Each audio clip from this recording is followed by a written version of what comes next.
ರೈತ ಬಹಳ ಜಾಣನಾಗಬೇಕು. ತಾನು ತನ್ನ ಹೊಲದಾಗ ಏನು ಸ್ವಚ್ಛ ಬೆಳಿತಾನೆ ಅದನ್ನೇ ಬಳಸಬೇಕು, ಮಸ್ತಾಗಿ ಬಳಸಬೇಕು.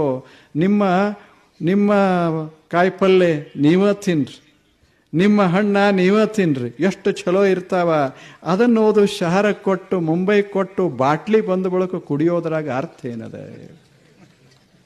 ಅದನ್ನ ಅವರು ಸಿಕ್ಕ ಹಾಕಿ ಕೊಡ್ತಾರೆ ಅಷ್ಟೇ. ನಿಮ್ಮದ ಟೊಮ್ಯಾಟೊ ಎಷ್ಟು ಚಲೋ ಟೊಮ್ಯಾಟೊ ಇರ್ತದೆ, ಅದನ್ನು ಅಲ್ಲಿಗೆ ಕಳಿಸಿ ಬಿಟ್ರಿ ಅಂದ್ರೆ ಆ ಟೊಮ್ಯಾಟೊ ರಸ ತೆಗೆದು ಅದು ಕೆಡಲಾರ್ದಂಗೆ ಅದ್ರಾಗ ಹಾಕಿ ಅದನ್ನ ಸುಂದರ ಮಾಡಿ ಬಾಟ್ಲಾಗಿಟ್ಟು ನಿಮಗೆ ಕೊಡ್ತಾರೆ.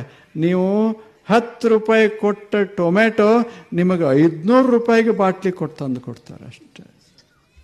ಯಾಕೆ ಕುಡಿಯೋದು? ಮಗ್ಗಲಿರುವಂಥ ಟೊಮ್ಯಾಟೊ ತಿನ್ನಬೇಕು, ಅಲ್ಲೇ ಬೆಳೆಯುವಂಥ ಗಜ್ರಿ ತಿನ್ನಬೇಕು.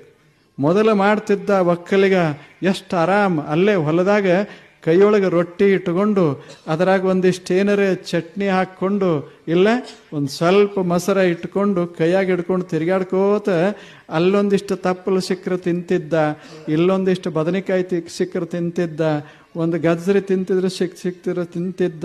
ಇಲ್ಲೇನು? ಹೌದಲ್ಲ? ಎಷ್ಟು ಮಜಾದಾಗಿದ್ದ. ಈಗ ತಾರಾಕ್ಕೆ ಹೋಗಿ ತಿನ್ನಕ್ಕೆ ಶುರು ಮಾಡ್ದೇವಲ್ಲ, ತಾರ ಅಂದ್ರೆ ಗೊತ್ತಾಗ್ತಲ್ಲ, ಪಂಚತಾರ ಹೋಟೆಲ್ಗೆ ಹೋಗಿ ಏನು ತಿನ್ನಕ್ಕೆ ಶುರು ಮಾಡ್ದೇವಿ, ಎಲ್ಲ ಕೊರತೆ ಆಗಕ್ಕೆ ಶುರು ಆಯಿತು, ಆಶಾ ಹೆಚ್ಚಾಗಿ ಬಿಡ್ತು ಅಷ್ಟೇ. ಆರಾಮಿರಬೇಕು. ನಿಮ್ಮ ವಸ್ತು ಎಷ್ಟು ಚೆನ್ನಾಗಿದೆ, ನಿಮಗೆ ಹೆಚ್ಚು ಉಳಿದ ಬಳಕ ನೀವು ಕಳಿಸ್ರಿ ಶಹರಕ್ಕೆ.